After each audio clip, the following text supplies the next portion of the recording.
Sangeeta's daily ব্লগে আপনাদেরকে আরেকবার স্বাগত জানাচ্ছি। আশা করছি আপনারা সবাই ভালো আছেন আর আমিও ভালো আছি। আজ হলো একাদশী, আর একাদশীর দিন কোনো কাজ থাকে না, তো তাই আমি সারাদিন কী করি সেই নিয়েছি। কাজ নেই বলেও এরকম কিছু না, শুধু রান্নাবাড়া খাবারটা নিই, আর বাকি তো সেই সংসারের কাজ করতেই হবে। তো আমি আজ সারাদিন কী করি তাই নিয়ে এসেছি। চলুন আজকের ব্লগটা আমি এখানে স্টার্ট করছি।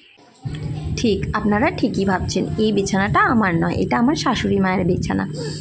তো আমি কাল রাত এখানেই ঘুমিয়েছিলাম, আমার কর্তা বাড়িতে ছিল না, ও গেছে গুয়াহাটি। তো তাই আমি এখানেই মার সাথে ঘুমিয়ে পড়েছিলাম, মানে মামনির সাথে ঘুমিয়ে পড়েছিলাম। আজকের এই ভিডিওটাতে আমি আপনাদেরকে একটা ইন্টারেস্টিং জিনিস দেখাবো। চলুন, ওই তো দেখতে পাচ্ছেন ও কি করছে, আর ঠাম্মা হয়তো এখানে কাপড় কেচে গেছে এই জলটাতে, এই নোংরা জলগুলো ছানছে।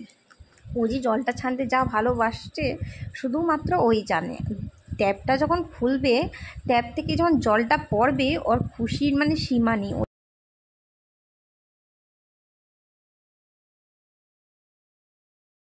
সিঁড়ি থেকে নেমে ও যে কীভাবে এখানে এসে পড়েছে সেটা আমি বুঝতেও পারিনি। তো আমি সেখানে খুঁজছিলাম ও কোথায় গেছে। পরে মামুন আমাকে ডেকে বলছে, দেখে যাও তোমার মেয়েকে। তো তাই আমি ভাবলাম আমি আপনাদের সাথেও শেয়ার করি। সে তো জল পেয়ে অনেক খুশি হয়ে গেছে। আমি এসে পড়েছি ঠাকুর ঘরে।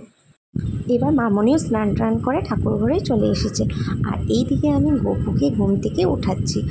করবো, এই তো একাদশীর দিন আমাদের ঠাকুর পুজো দিতে অনেক সময় লাগে।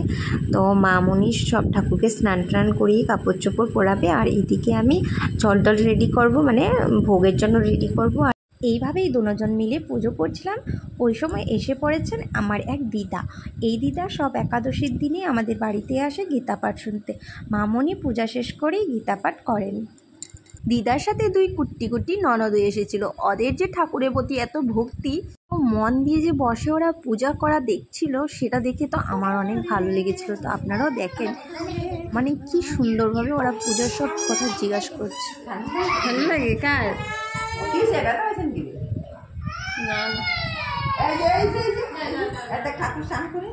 না ঠান্ডা লাগে? ঠাকুরের ঠান্ডা লাগে। ঠাকুরকে যে যতগুলো ড্রেস পরিয়েছেন মামনি, সব ড্রেস কিন্তু নিজেই মামনির হাতে বানানো, হাত দিয়ে সেলাই করে বানানো। আর এই যে রাধারানীর ড্রেসটা দারুণ লাগছে। তো যখন মামনি রাধারানীর মাথায় সেই চূড়া পরাচ্ছিল, তখন সেই আমার কুট্টি ননদ কি বলছে,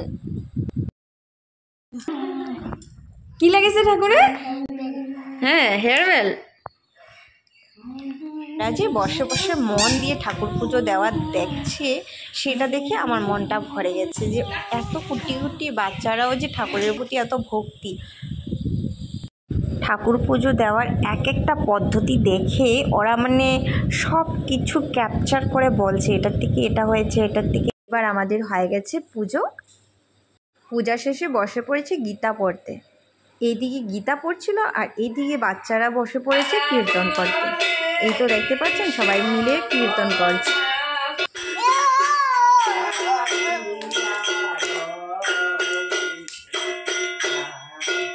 এই দেখুন সব ঠাকুর কি সুন্দর লাগছে, তো সেই অপূর্ব লাগছে ঠাকুরকে দেখে।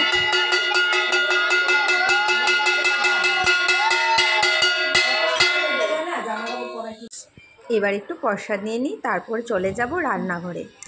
একটু বাদাম ভেজে নিয়েছি আর চা বানিয়ে নিয়েছি। আজকে এই ছিল আমাদের সকালের একাদশীর দিন খাওয়া, বাদাম ভাজা আর চা।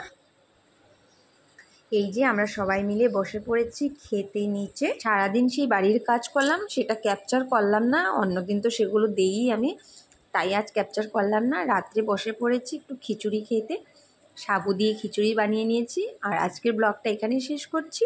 আশা করছি ভালো থাকুন, সুস্থ থাকুন আর সাবধানে থাকুন।